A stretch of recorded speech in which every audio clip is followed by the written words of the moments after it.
안녕하세요, 건너마입니다. 토요일 주말 아침이고요. 운동하러 나왔습니다. 어제는 회사에서 워크숍이 있어서 강촌에 빠지에 놀러 갔었습니다.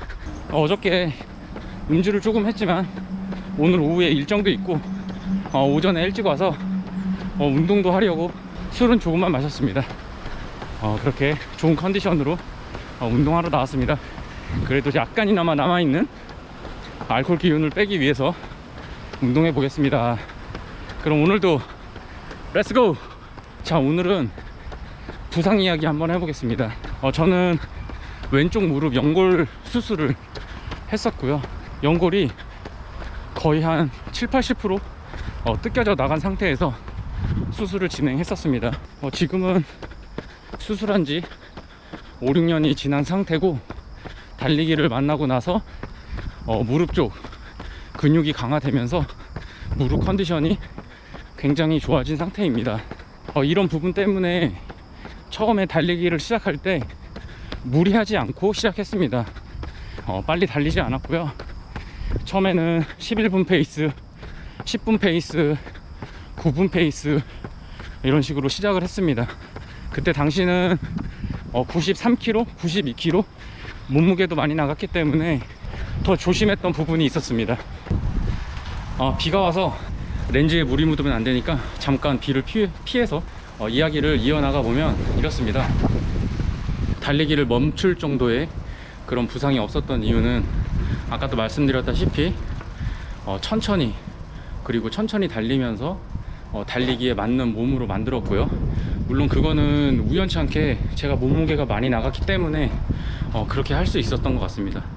그렇게 했고, 그게 주요가 돼서 지금으로 와서는 큰 부상 없이 운동을 계속 이어나갈 수 있었던 것 같습니다. 근데 최근에 김성호란 분의 유튜브가 있는데, 그분의 영상을 보니까 제가 그냥 막연하게 그렇게 해왔던 게 어떻게 보면 굉장히 잘 실행하고 있었던 거더라고요. 그 영상을 보면은 그분이 케냐 선수들하고 달리는 영상이 있습니다. 그 영상을 보면 케냐 선수들이 운동을 하기 전에 보면 웜업을 굉장히 천천히 달리는 영상이 있어요. 한 몇 분대 될까요? 7~8분? 거의 걷는 속도로 그렇게 운동장을 여럿이 모여서 계속 돕니다. 최근에 영상에 보면 이제 김성훈 님이 그 부분에 대해서 설명하는 부분이 있는데, 제가 딱 그 얘기를 들으면서 진짜 무릎을 딱 쳤습니다.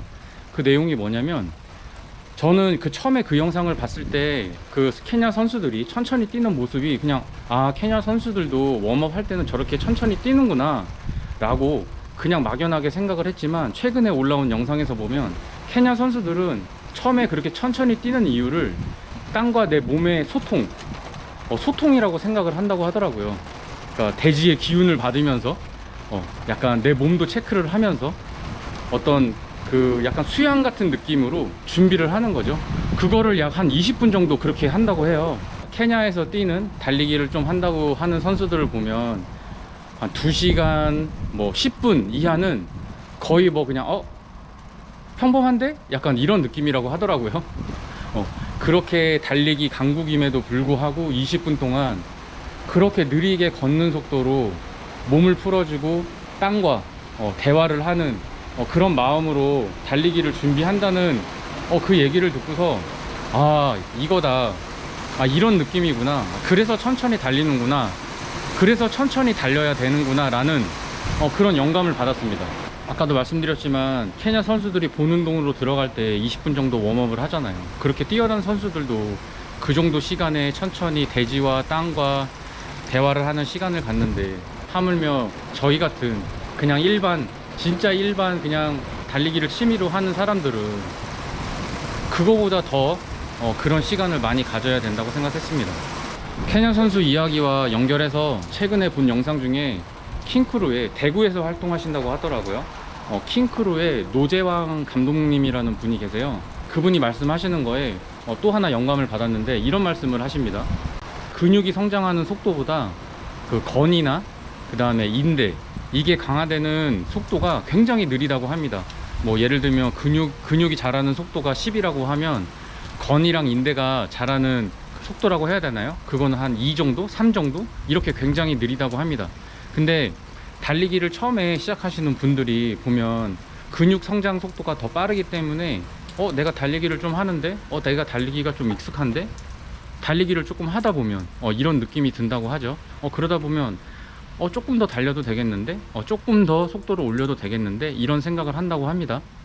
그러다 보면 근육이 성장하는 속도를 아직 인대와 건이 따라오지 못했는데 느낌적으로 근육이 성장했기 때문에 달리기가 익숙해졌구나, 달리기가 이제 내 몸에 맞았구나 라는 생각을 하고 그 다음부터 이제 속도를 올린다고 합니다. 그러면 당연히 인대와 건은 그 정도로 성장을 하지 못했기 때문에 누적으로 시간이 쌓이면 인대와 건에 피로가 누적되고 누적된 피로로 인해서 부상이 온다고 하시더라고요. 뭐 장경 인대염, 그 다음에 아킬레스 건염, 뭐 이런 것들 있지 않습니까?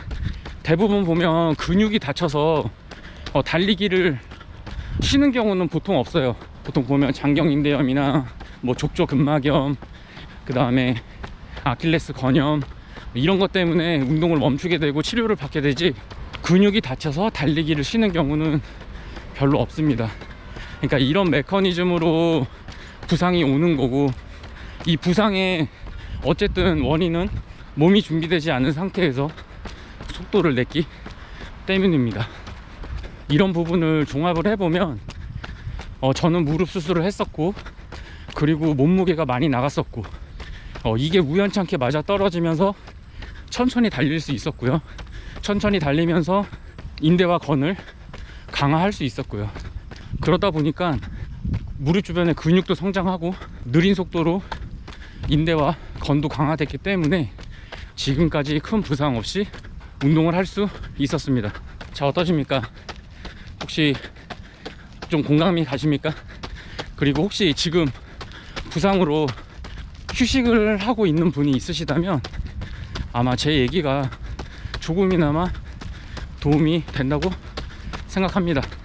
달리기 구력이 오래되셨거나 지금도 달리기를 잘 하고 계신 분들이 더 많겠지만, 뭐 달리기를 이제 시작하시는 분들, 그리고 저처럼 한 1년 내외 되시는 분들, 이런 분들이 많을 거라고 생각합니다. 그런 분들에게 오늘의 이야기가 도움이 됐으면 좋겠습니다. 아프면 시간도 까먹고요, 그리고 돈도 까먹고요, 그리고 즐거운 달리기를 나가서 할 수 없기 때문에 정신적으로도 스트레스도 쌓이고요. 그 모든 문제의 어쨌든 근본적인 원인은 부상에서 오잖아요. 그래서 부상 없이 즐겁게 달릴 수 있는 게 중요한 것 같습니다. 그리고 저는 그게 맞다고 생각을 하고요. 몸이 준비가 되면 그 다음에 언덕 훈련, 인터벌 훈련 등등으로 속도는 올릴 수 있습니다.